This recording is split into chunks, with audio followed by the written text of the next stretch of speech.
Hello, everybody.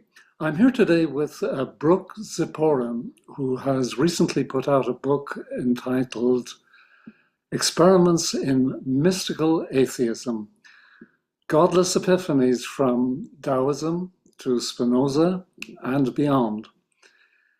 Brook is an expert in Taoism and Chinese Buddhism, and he brings a startlingly original perspective to Spinoza. Rather than attempt to introduce this book myself, I began by asking Brook to give us a brief overview of his project. Please forgive the glitch that has us begin our discussion in mid-sentence. If I remember correctly, the first sentence is, I have always hated the idea of God. And that might be the right place to start.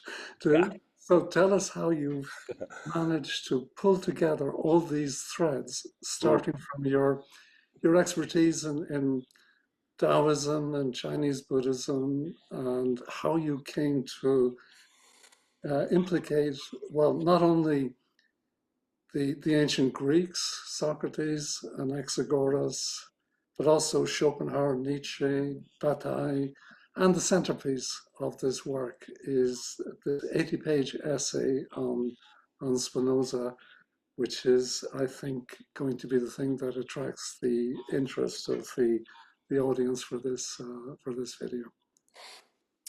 Yeah, thank you. Very happy to be able to talk to you about this. Um, well, if I do kind of outline the origins of the book, as you say, it starts out with this sort of trope about a conversation. It's kind of a little bit fictionalized, but some of the that's a real person and a real trip I took. But the setting of that line, I've always hated the idea of God, but then, but for a long time, I could not figure out exactly why. And that really does kind of describe something about the origin of this book. I've been studying Chinese Taoism and Buddhism and Confucianism, uh, for several decades.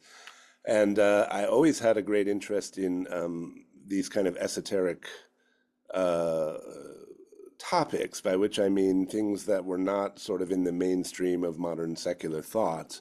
But whenever I would even say what really drove me to the Chinese sources was probably that my interest in such things when I looked toward the Greeks or when I looked toward European intellectual history, as I mentioned in the book, always you would encounter sooner or later this idea of God. And I just repeatedly noticed, just in myself, simply as a fact to be described, that this ruined everything for me. This suddenly made it uninteresting, suddenly made, just I fell off the end of the table. And I didn't give that much thought when I was, younger, and I just was pursuing what I was interested in. But it did eventually come to my attention that this is sort of a guiding thread toward the kinds of things that capture my intellectual imagination. So um, when I have been teaching at the Divinity School for about a decade, and before that in a religious studies program at Northwestern University and other places too, Singapore and uh, Chinese University of Hong Kong. But at Chicago, I had I also teach comparative philosophy. And I mean, I have a strong interest that goes back a long way, as you say, I would say Spinoza is really the heart of the matter. And I should tell you that I have a little bit of a family history with Spinoza. My grandfather Mhm. was a self-taught immigrant to the United States. English was not his first language, and he never went to college. But he was a self-proclaimed Spinozist, and this was a bit of lore that we had in our family. He was a quite eccentric, interesting guy. He wrote his own sort of, I would say now, with the benefit of more knowledge and hindsight, he wrote a book, on his own reconnaissance that sort of attempted a global theory of modern physics, for example. Again, the guy never went to college and he could barely speak English. Okay, but he had somehow, glommed on to Spinoza, and this was a little bit, part of the, I would almost say, the family. I can't quite say the family religion, but it was part of the family tradition. And it Sure. had trickled down a little bit through my father, although he was not as philosophically inclined. But there were things like, a wariness about the notion of free will, for example, that my father definitely picked up, I would suspect from his own father. Um, and so when I was teaching, I was back in Northwestern, I had some students, philosophy students. I had mentioned Spinoza in an unrelated class, and probably a Chinese Buddhism class, I don't remember. And I had a lot, these particular students were sort of close, students who had been in many classes of mine, so we had started to know each other well. And they asked me to do an independent study with them of the ethics. Hmm. And I had read the ethics in my 20s, but I had never read it with needing to teach it. And Right. so we did a sort of year-long reading of the ethics. And it was during that time that I really realized how deep an influence Mhm. subterraneanly in my basic orientation Spinoza had had. And I also started to understand the intricacies of the system a bit more. And since then, I've taught at the University of Chicago. I've had the good luck to be able to teach lots of weird classes, Mhm. and so, I did a class on the pantheism controversy in Germany, which was largely a Kantian and post-Kantian responses to Spinoza. I did one just on Schelling's relationship to Spinoza. In general, I try to do a Spinoza class about once every 2 or 3 years. And of course, every time you go through the ethics, as I'm sure you know very well, you make new discoveries and things start to knit together more and the pieces start to gel. So after the last couple times of doing that, I started to think there's a through line that's,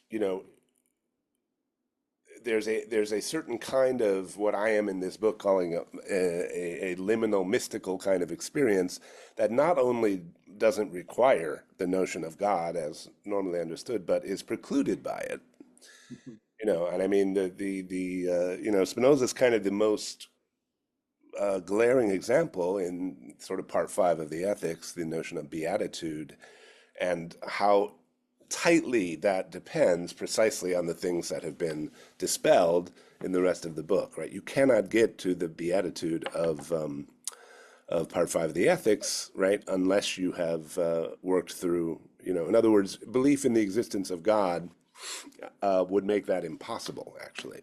So, and this was something that I recognized from studies of Chinese Buddhism. It's sort of a motif that Keiji Nishitani had a great phrase for this: the self-overcoming of nihilism. I Mhm. may have cited Mhm. that in the book somewhere, which is to say they push what people within a certain tradition would think of as the most horribly nihilistic Yeah, premises and I conclusions, think I right? really need to make it clear to the people listening how thoroughgoing an atheist you are. Yeah. For you, Yes.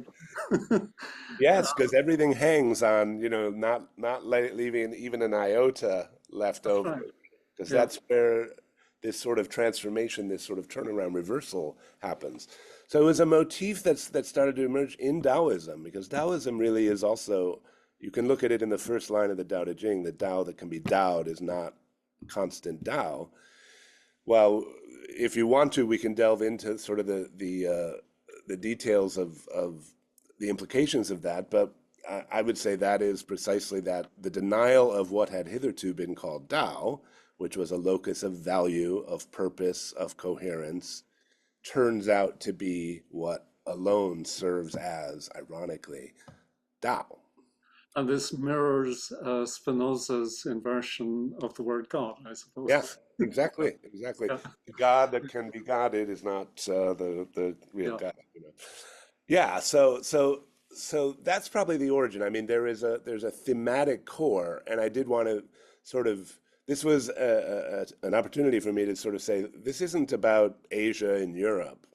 Hmm. It's not an East-West thing per se, because there are these thinkers, albeit marginalized Hmm. in European tradition, who were worked in their own way toward the same thing. And in certain ways, they're even more interesting because, as I say in the book, Spinoza is the one guy who did it from within. What's so fascinating about him is he's using all this sort of scholastic theological language, vocabulary, categories to explode the whole thing from within. Indeed, you have this very entertaining passage about the ontological argument, Spinoza's Yeah, man. theological proof of the non-existence of God. Yeah, And exactly. of course, the whole of part one can be read as a reductio ad absurdum of Christian theology, Yeah, and yet Spinoza depends critically, I think, on religious rhetoric to carry the reader along through, exactly.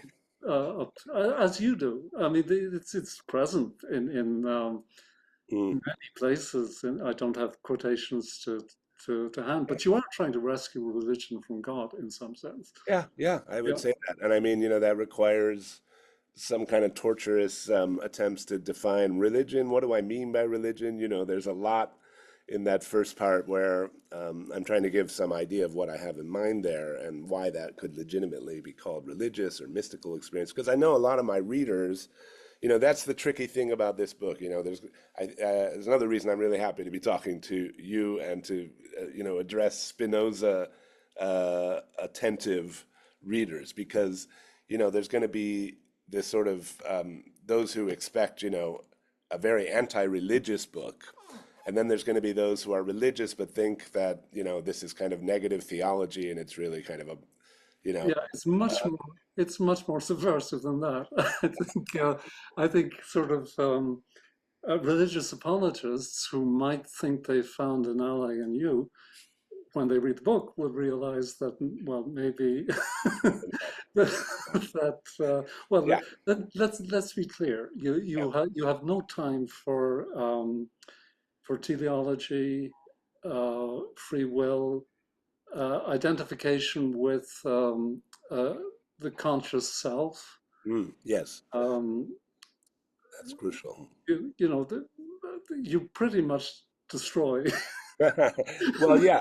Well, that's right. That I mean, yeah, you're absolutely right. And that is why it felt necessary to sort of backtrack into Socrates, Anaxagoras, Mhm. Socrates, Maybe Plato.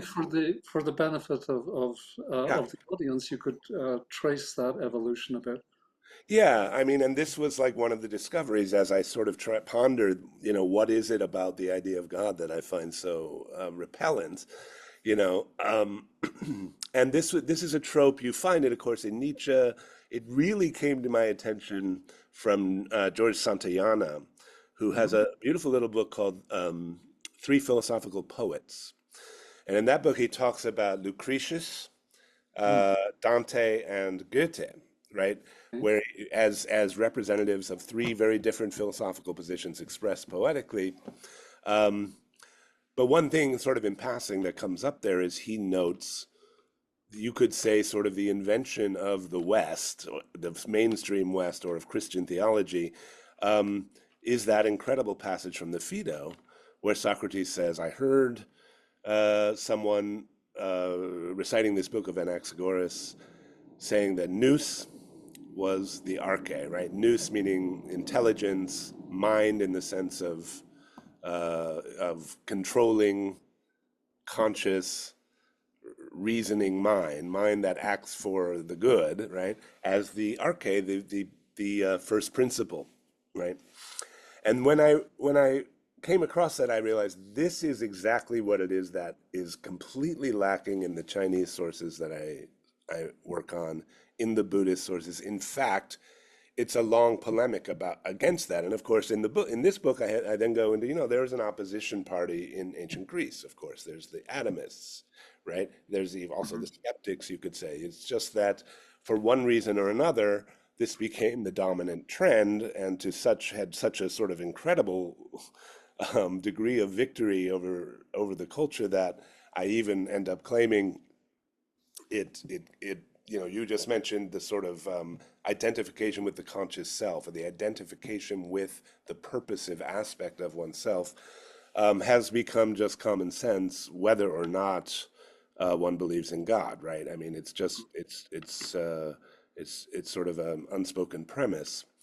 That is who we are, and if we could talk about how that gets sort of ramified and dug in even more deeply in the eschatological picture you get in Christianity or in Islam, where your soul, right, which has to make a decision, is going to go one way or another. And part of the the sort of breakthrough idea there for me was purposivity, right, is what is linked specifically to nous in that passage from Socrates. He says, if nous, if mind is the origin of all things, then it will arrange all things for the good, right? And that means if I need an explanation for something, I should just look for the purpose. What purpose does it serve? Because a mind would dispose things in such a way as to place them in the best place, because that's what our minds supposedly do, right? Our nous minds, our calculating, controlling mind, right? It's making decisions. But the thing about purpose is that it is intrinsically dichotomous, right? In other words, desire, acting with a particular aim, sets up an either-or structure, meaning I either got what I wanted or I didn't get what I wanted, right? And my endeavor is to eliminate what I don't want and preserve or attain or amplify what I do want. And of course, that's unavoidable in any Indeed, animal life, right? that is human finitude. That's how. That is human finitude, exactly. That's kenosis in Spinoza, right? I mean, that is what we are. But, and so, it's understandable. That's why that chapter is called Seemed Like a Good Idea at the time, because it's not a crazy idea. You can see what the attraction of the idea was. It is sort of the unsurpassable horizon of human experience in a way, right? Yeah.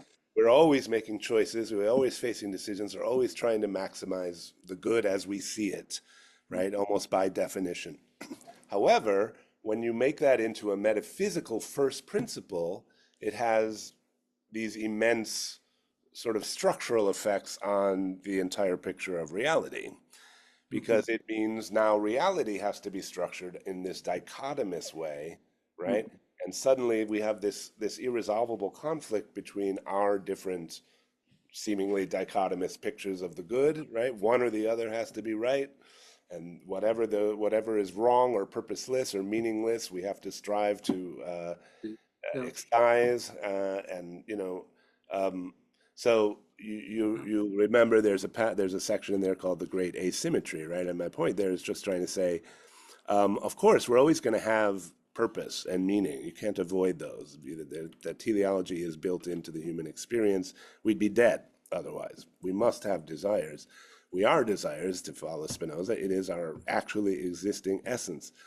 But when you transport that to the ultimate level, to the absolute, to God, to the origin, to the cause of the being of things and the sole measure of value of things, you create a sort of irresolvable double bind for our finite purposes themselves.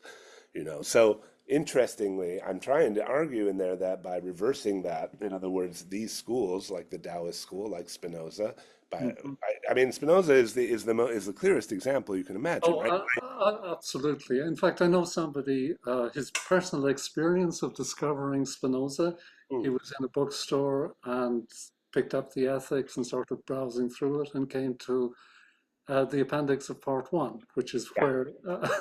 where teleology is laid waste. Yes. And the scales fell from his eyes. It was Right. such a shock to Yes. realize that. And right, that's sort of an unanswerable critique. I quoted in the book, of course, but but notice too that it's precisely in eliminating teleology from the universe, from God, that he has opened the space for the kenosis of every finite mode, every specific entity, to take on its sort of full measure as the defining feature of that being, and even to surpass itself, right, into its own beatitude. So far from being a denial of purpose, right? This is something I think Deleuze is good on when he talks when in his writings on Spinoza.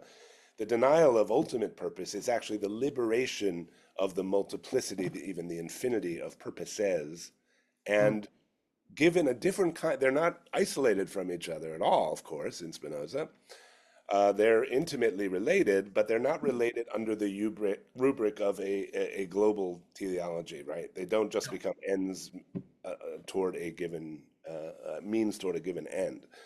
So that space is so easily missed, and I think it's one of the reasons people still struggle with Spinoza.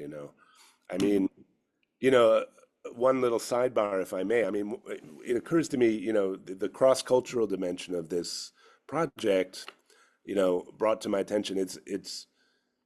It's possible in any language and in any cultural sphere, I think, to think anything, any set of ideas, but you know, the price Spinoza pays for being the one who kind of broke the back of this from within is that it requires this incredibly intricate machinery to get his point across. You've got the whole ethics with its incredible structure of axioms and propositions and proofs, and so it becomes very hard to communicate. It's less portable. People reading in an Indo-European language, in English, even in Latin, I would think, um, you can understand it, but it takes a lot of work, It's right?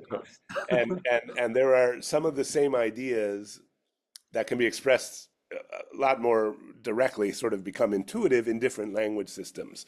And Well, this, indeed, I've never seen Zhuangzi juxtaposed with Spinoza before. yeah, Stylistically, you could hardly imagine a more disparate pair. exactly. Stylistically, right? Sort of Yeah. tonally, mood.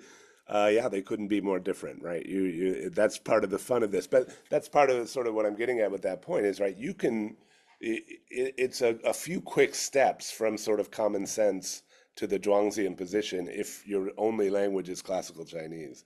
But it takes a lot of machinery if Mhm. you're in medieval Europe to do what Spinoza does, and it also still makes it very difficult for people to like grok it, right?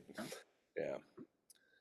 Um, so anyway, that structural difference, I think, is one of the key points I wanted to make in here, right? That there's kind of an overreaction to the noticing of the inescapability of our relation to our own purposes, our own desires, in absolutizing it and then projecting it so that this conscious controller, which is, of course, inescapable, but is also embedded in a lot of other things, including our relation to other purposes of other beings we encounter, and our sort of the non-instrumentalized aspects of our being, things in us that are not explicitly part of what we consider our sort of conscious endeavors, right? The sort of cross purposes that, and Spinoza's great on this too because he has this picture of the body as these kind of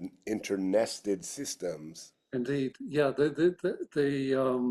That's what I find one of the most appealing aspects of his ontology. That there's no unique level of description. Yes, The, exactly.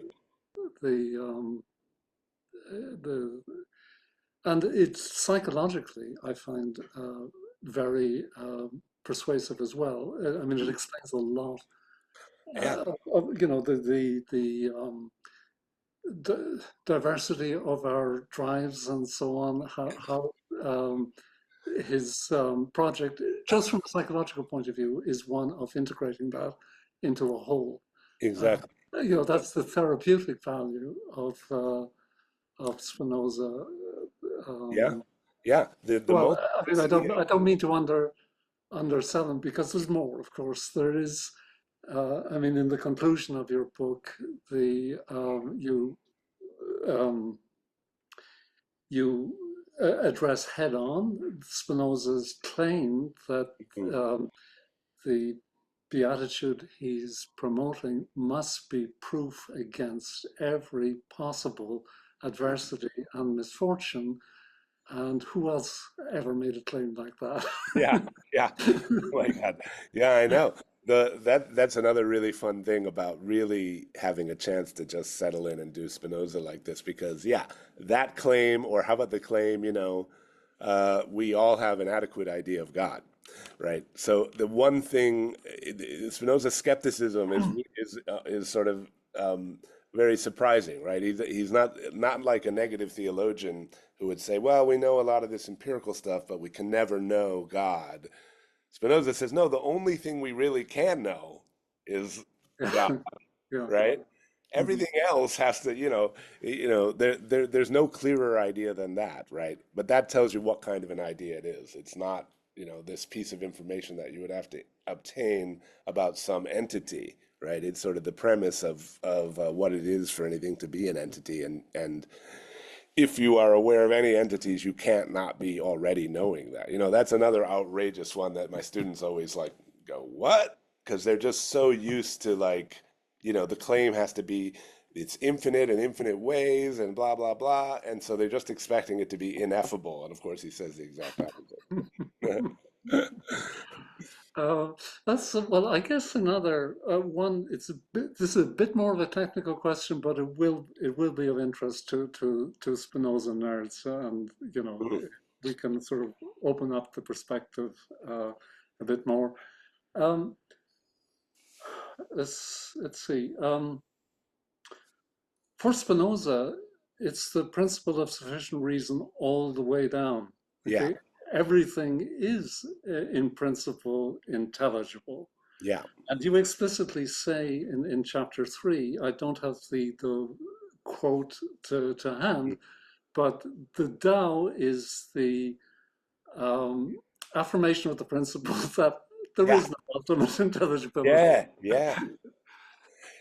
Oh, what a great question. Okay, so this is one of the trickier pieces in the way I'm interpreting Spinoza, and the one I'm most interested in hearing from the Spinoza nerds, because I mean, what I have in mind here on both of these two sides, coming opposite, let's say from Zhuangzi's side, Spinoza's side, it goes back to your previous juxtaposition of those two. In the case of Spinoza, of course, we have three kinds of cognition, right? We have imagination, reason, and intuition. And so a lot depends on how we understand the relation, particularly between two and three there. So two and three, I mean, adequate ideas are ideas that are understood rationally at the very least, right? As opposed to imagination, which includes ordinary disordered perception, sense perception, where necessity has not been discerned. But what's exactly the relation between reason and intuition? This is one of these things in the Spinoza scholarship that you'll find a lot of.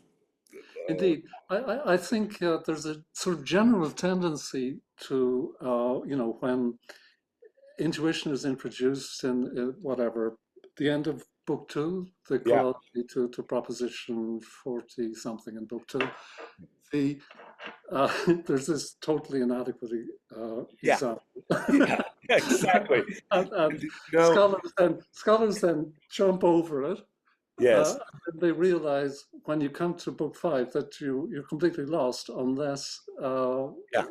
unless you can make sense of Oh man, right. That is one of those moments. The other one is 2p8, right, where he has the circle and the chords, right, yeah, and he yeah, says, right, I'm talking about the essence of non-existent things and why they're eternal.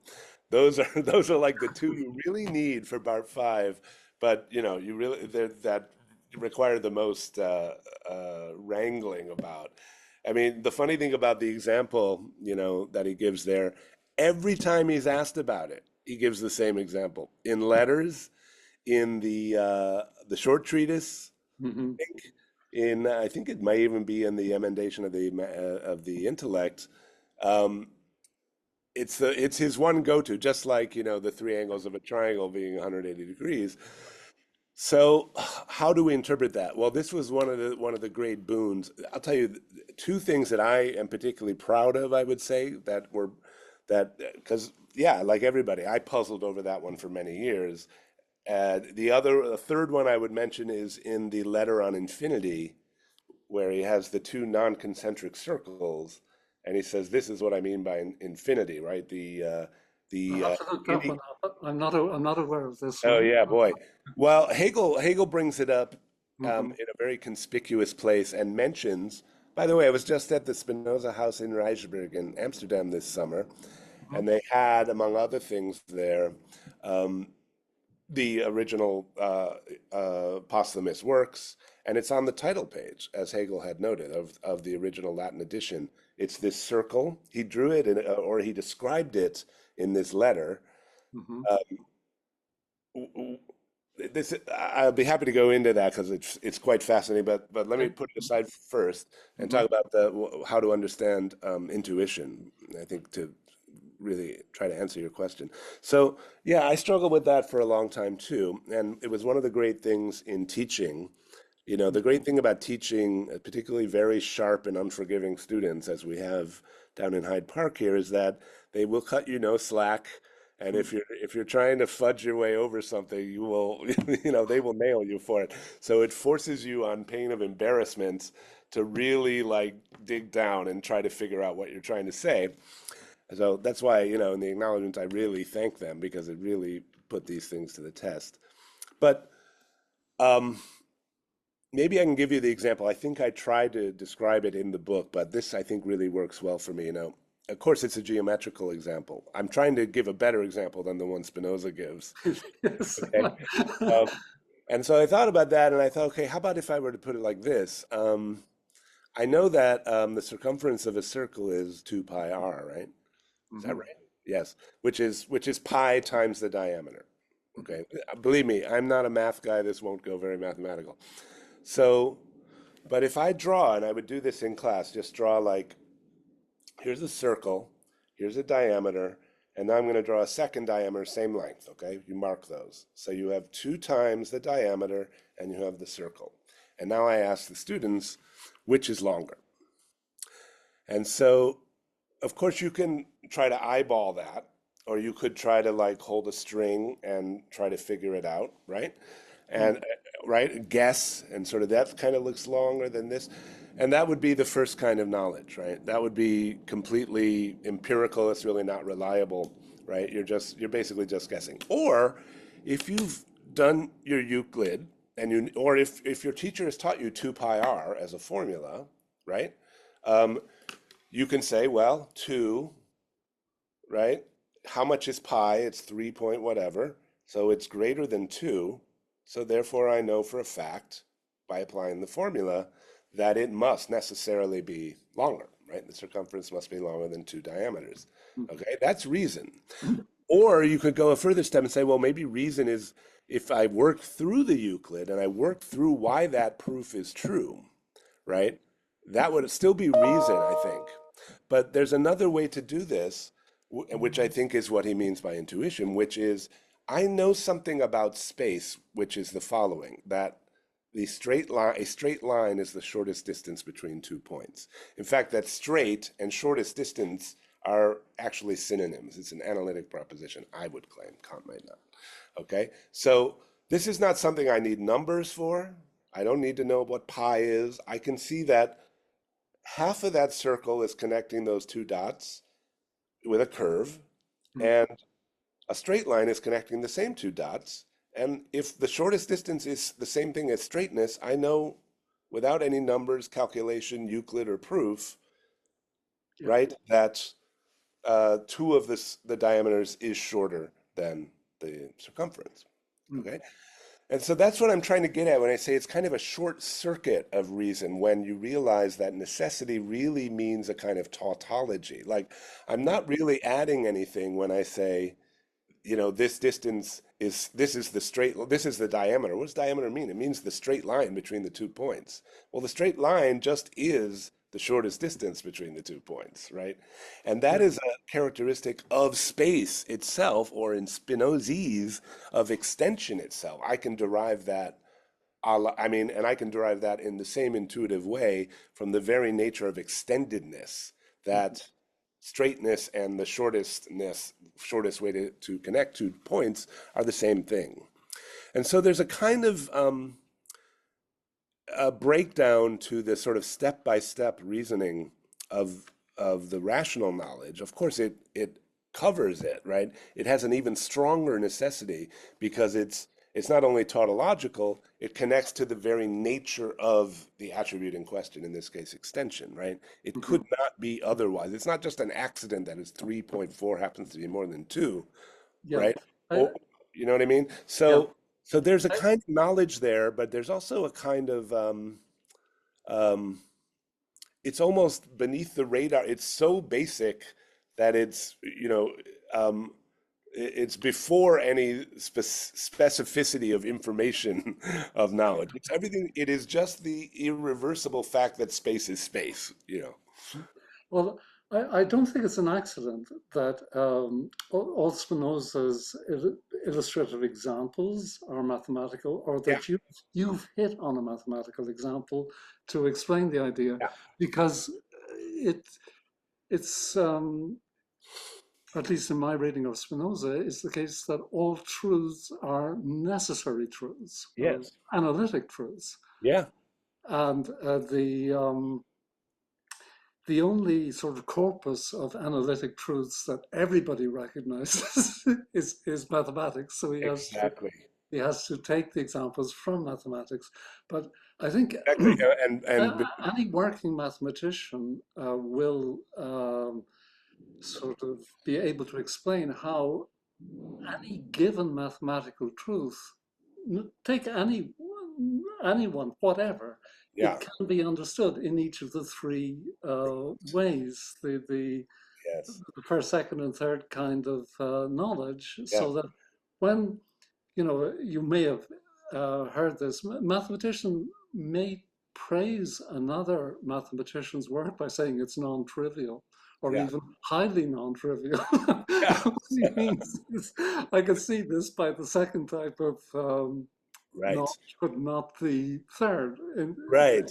Where the, Right, that's right. the, That's a great example, right? So, yeah, you could say all knowledge is trivial knowledge once you've understood, right, the nature of extension or the nature of thought or the nature of God. I want to also say there's another really great moment, one of those weird moments in Spinoza, in that appendix to part one. There's this passing line, right, where he says, if it were not for mathematics, that people are so like lost in this teleological thinking that if it weren't for mathematics, there were almost impossible for human beings to discover there was any other kind of knowledge, any other kind of truth.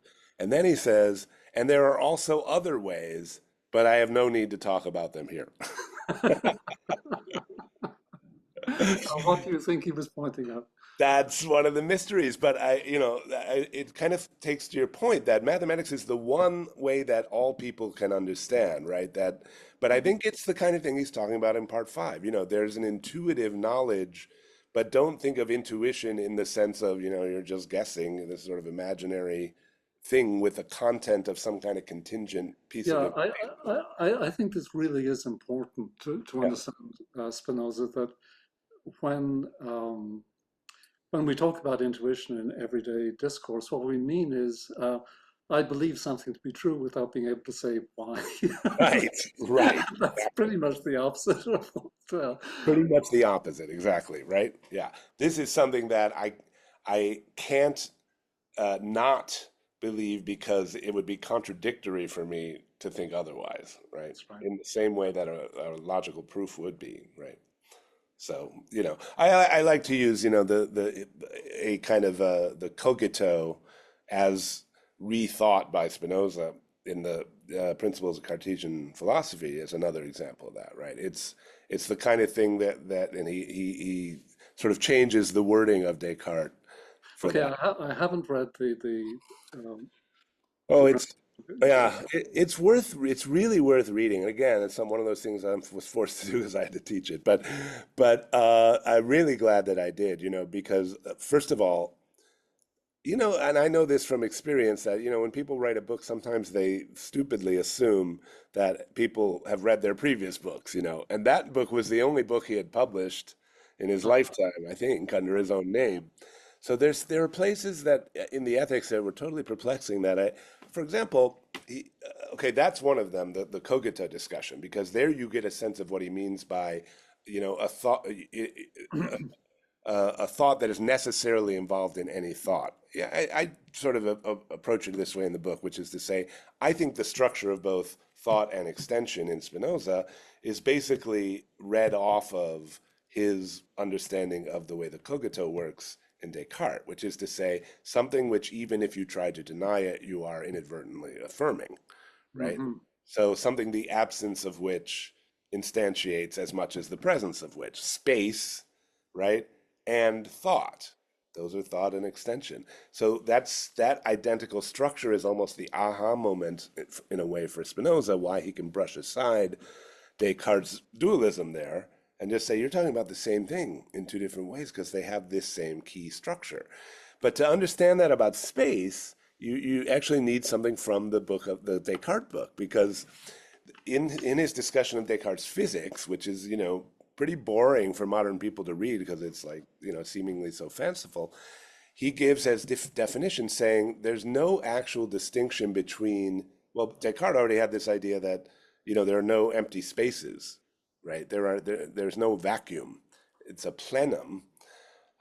Extended substance is a plenum, and so everything's touching everything else and pushing against each other. But Spinoza, and I think this is probably in Descartes too, but Spinoza will say, so the difference between a solid space, a piece of extension that's filled with a solid thing, and one that's not, is purely modal. The substance of it hasn't changed. And in fact, he has a weird thing where he says, the solidity just means resistance is encountered by the hand of a person. Okay, it's not an actual, fact about something in the world. So once you have that piece where you say, well,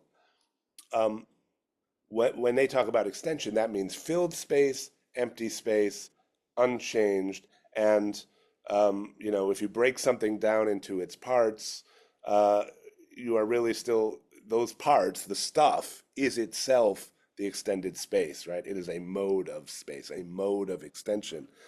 You kind of have the whole picture kind of falling into place, right? So space, this is a motif that's very leaned on in say, Mahayana Buddhist texts, this idea of space as neither being nor non-being, because to eliminate it is simply to reinstantiate it. You can't say it has no particular marks. It's not replaced when another thing occupies the same position. There's all these weird things. Are we talking about an entity when we talk about space, or a non-entity? Neither one really works. Okay, this is a bit of an aside. I don't want to distract you, but it's something I didn't understand when you just made a passing remark about, Hmm. this old saw about why is there something rather than nothing? Oh, yes. And you jump on the word nothing. Yeah. Could you just explain a bit Yeah, what's... sure. And I think this is another, like I said, nous arche is a thing you don't get in the early Chinese philosophers at all, really ever. And there's a longer story to tell about why I think that might be the case. It goes into grammatical things and so on. But I also think that's one of the great virtues of Spinoza. As you know, Leibniz comes along after Spinoza, and he adopts a ton from Spinoza. You could almost say, it's sort of neo-Spinozism, but one of the main ways he's able to wedge in a concept of God as a theological God as we know it is to say what Spinoza does not provide. And of course, he doesn't name Spinoza when he raises this, but basically to say what's left out of this Spinozistic picture is the reason there is something rather than nothing. And I think that for Spinoza, this would be a non-question. Okay, Yeah, it is for me too. Let me just explain why I'm yeah, curious about this. It's just it doesn't make my response to it is that it just doesn't make sense as a question, yes, because in order, I mean, if you there's it's supposedly we are supposedly on the horns of a dilemma here. yeah, Okay, something rather than nothing, but you can't affirm that there is nothing unless there is something. exactly, So exactly. Um, If there were nothing, that would be what there was, right? Right. So yeah. it's never going to be something or Okay, nothing. but But I want to pursue that a little, Patrick. I mean, it's a great point because, you know, I would say that nous as arche, this is another thing that drove me back to the ancient Greeks, Parmenides. Okay, so and this is a phrase that comes up in the book, and Jan Osman uses it, the Parmenidean distinction. It's another thing you don't get outside of this of the mainly, I would say, this Greek Platonic Aristotelian the tradition. distinction between something and nothing. Yeah, Uh, yeah, the absolute Yeah, dichotomization, right? yeah, And yeah. so, and it links to that general dichotomization of being that is folded into the ultimacy of purpose, right? As I was talking about before, right? It's an either or, this whole either or mentality, right? So, why is there something rather than nothing, right? As if those were two mutually exclusive alternatives. Uh, it's a great example in Spinoza because Spinoza goes about denying the viability of that question by saying there's no nothing. I don't know what you're talking about, right? You can't really even, right? There's not a possibility. I mean, in a way, the principle of sufficient reason, sometimes you hear it described like this: you need as much of a reason for something not to exist as for it to exist. That's right. Yeah, and Spinoza relies heavily on that particular That's version, doesn't That's he? right, right? So it's not gonna you're gonna need that whether or not you have nothing, right? You need Spinozistic substance would as much be the ground of the nothing as it would of the something, right? It's not Yeah, that's yeah. what I I see. mean. So and I mean what people tend to mean when they ask that. I mean, I try to define what it means something means in the most general way, and I think um, it's sort of key, right? This again derives from spending a long time with Buddhist sources, but which is to say something exists just means that it excludes something else. Hmm. Okay, so whatever can, and by the way, what is that but Spinoza? Determination is negation, right? To be Hmm. a Hmm. determinate thing means you have to negate something else, right? So um, if you have nothing and it excludes something, then that ipso facto is something because to be something is just to exclude something else, right? Hmm. Hmm. So, you couldn't have any less of a nothing, I would like to say. This is the full-fledged nihilism than what we have right now. This is as I like this phrase that Alexander Douglas uses. I don't know, I think I may have mentioned his book to you. The indeterminate slash superdeterminate, Hmm. Hmm. which is to say, the nothing, Spinoza, if determination is negation and finitude is, synonymous with having a negation to it, right? Then God is definitionally indeterminate, right? Hmm. This is key, right? Yet also from which infinite things follow, right? And Yes, having both. necessarily. Once you say that the non-existence of something requires a reason, that there Yeah, are no unrealized possibilities. yeah, Everything that is possible must actually be, yeah, uh, yeah, and the ramifications of that are, well, mind-boggling. I mean, yeah, it's absolutely. it's the that and his necessitarianism are two sides of the same coin. Exactly. Don Garrett is, I find, very good on that. He explains how each of those actually implies the other. Yes. Um, Yes, I'm also a great fan of his work on that.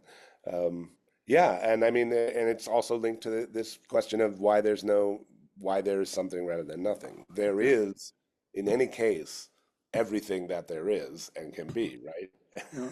I mean, that's a sentence that's as tautological as you can get, but it does come down to that. But a lot of problems are resolved. You see how that, but it's another example of Spinoza leaning into sort of theological language, right? By by and thereby reversing it, because he's basically that's basically equivalent to saying, yeah, God is infinite, but you realize infinite means indeterminate, but you Mm, realize indeterminate means super determinate, mhm, right? So mm, what the last thing it is something that could be a principle that would decide that certain things exist or yeah, other things. yeah. There's Or just no way that God can be nailed down. So, yeah, yeah, that- yeah, exactly, exactly. yeah, And there you have the kind of meeting place with the Zhuangzi and that kind of, I mean, I'm trying to make a distinction, that kind of what they would call apophaticism, right? Yes, you're right. I do say that in so many words.